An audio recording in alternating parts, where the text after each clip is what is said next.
اعوذ باللہ من الشیطان الرجیم، بسم اللہ الرحمن الرحیم۔ اسلامک ہب کے معزز سامعین، السلام علیکم۔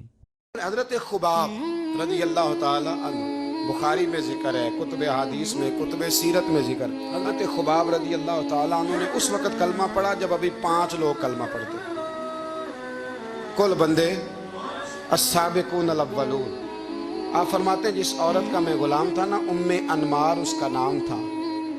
وہ مجھے بڑی سخت سزائیں دیتی تھی۔ آپ لوہار کا کام کرتے تھے، سلاخیں، آپ کو پتہ ہے لوہار سلاخ رکھتا ہے پہلے آگ میں، بھٹی میں، پھر وہ جب پوری طرح تپتی ہے پھر کچھ بنتا ہے، لوہار کا کام کرتے تھے۔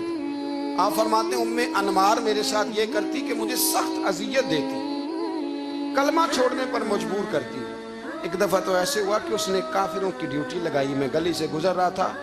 مجھے نہیں پتا تھا ان کی پہلے سے تیاری ہے، انہوں نے کوئلے جلا کے رکھے ہوئے تھے، مجھے پکڑا، میرا کرتا زبردستی اتارا، کوئلوں پہ لٹا دیا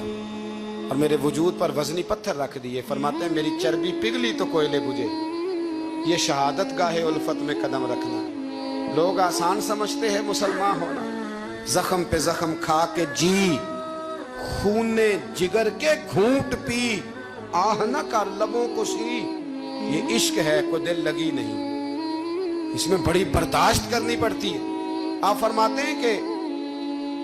حضور علیہ السلام نا خانہ کعبہ کی دیوار کے ساتھ ٹیک لگائے بیٹھے تھے، میں ایک دن حاضر، مجھے بڑی تکلیف دیتے تھے، کہتے ہیں جب میں کام کر رہا ہوتا تھا تو میری مالکن آتی تو وہ نکال کے نا سلاخ تو میرے سر پہ رکھ دیتی، میرا سارا وجود زخمی تھا۔ حضور خانہ کعبہ کی دیوار سے ٹیک لگائے بیٹھے تھے، میں حاضر ہوا تو محبوب کریم بھی اٹھے، تو حضور علیہ السلام سے میں نے عرض کی حضور دیکھیں مجھے کتنی تکلیف دی جاتی، تو ابھی فرمانے لگے بس اتنی، فرمایا تم سے پہلے لوگوں کے سروں پر آرے رکھ کے 2 حصوں میں چیر دیا جاتا تھا، لوہے کی کنگھیوں سے ان کے وجود ادھیڑ دیے جاتے تھے، پر وہ سی نہیں کرتے تھے، اف نہیں کرتے تھے، میں خبردار بس اتنی۔ اور پھر میرے حضور نے ہاتھ اٹھائے، کہا اے اللہ خباب کی مدد فرما، اے اللہ خباب کی، اتنے لفظ ادا کی۔ حضرت خباب کہتے ہیں پھر میں نے وقت کو وقت دیا، پھر میں نے حالات کو وقت دیا، پھر میں نے اپنے محبوب کی دعا کو قبول ہوتے دیکھا۔ فرماتے ہیں وہ میری مالکن یہ مجھے تکلیف دیتی تھی، اذیت دیتی تھی، پر اس کا حال یہ تھا کہ اس کے سر میں درد اٹھا، اور جس طرح کتا چیختا ہے جب اسے مارا جاتا ہے تو وہ چلاتا ہے، اس طرح وہ آوازیں نکالتی۔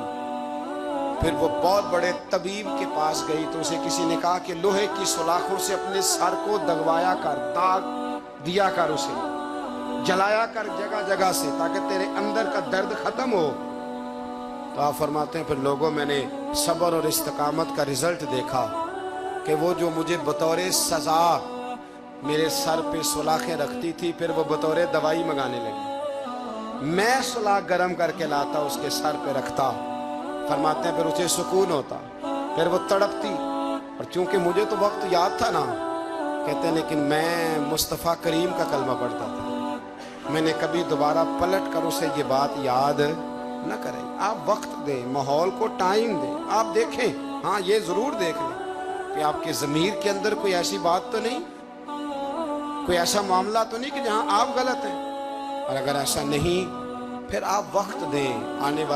والے اسباب کو۔ ہم نہ بڑی جلدی ہے، ہمیں دعا کرائی ہے تو آج شام تک مسئلہ ٹھیک ہونا چاہیے۔